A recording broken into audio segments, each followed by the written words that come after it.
Thom Hartmann here on the news. You need to know this. Diplomacy works. On Monday, Russian Foreign Minister Sergei Lavrov said, "We are calling on Syrian leadership to not only agree on placing chemical weapons storage sites under international control, but also its subsequent destruction and fully joining the treaty on prohibition of chemical weapons." Shortly afterward, a Syrian official told reporters that his nation welcomed the proposal.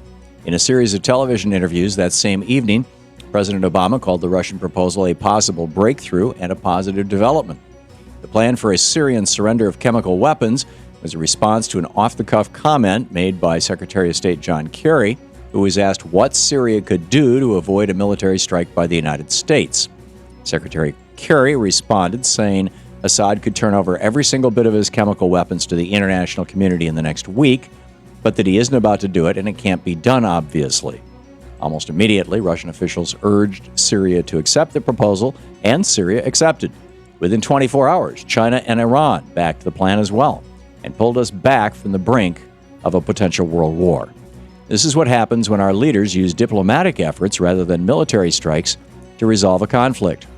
In a single day, we went from facing a world war to Russian officials working on an effective, concrete plan for Syria to hand over chemical weapons. And once those weapons are surrendered, there is little risk that the chemicals will wind up in the hands of terrorists. Some media reports claim that President Obama worked out this proposal with Vladimir Putin during the G20 summit in Russia. Other reports say that Secretary Kerry's offhand comment initiated the proposal.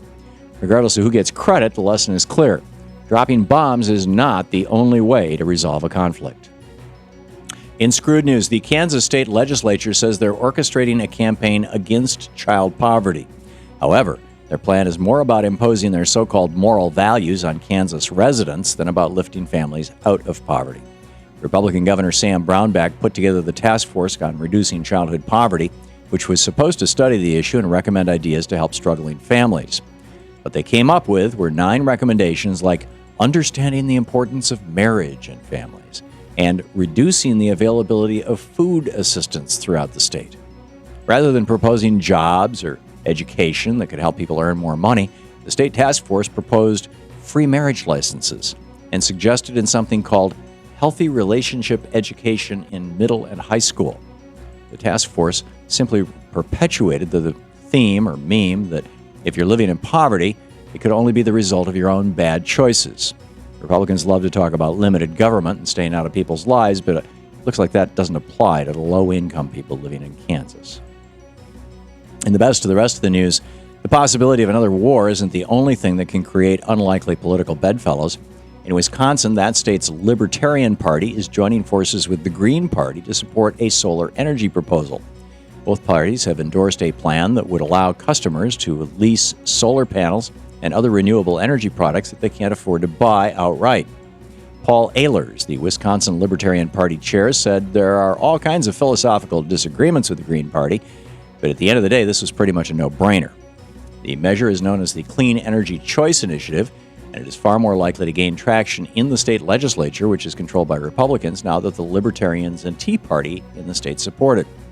Michael Vickerman, the Renew Wisconsin organization, said that thanks to the coalition with Libertarians, green energy advocates, quote, can talk to Republican legislators in a way we couldn't in the past. Interesting. As the heated debate about raising the minimum wage continues, one fast food restaurant in Michigan is proving that it's possible to pay a living wage. Moo Cluck Moo currently starts workers at $12 an hour and will increase that to $15 an hour on October 1st of this year. Co-owner Brian Parker said, "We always wanted to be at $15 an hour. It just feels human to do it." And they say higher wages are actually a great investment. The company has seen better customer service, lower employee turnover, and less time and money spent hiring and training new workers. According to the Think Progress blog, increasing employee pay can also help increase productivity and provide a boost to the local economy when workers have more money to spend.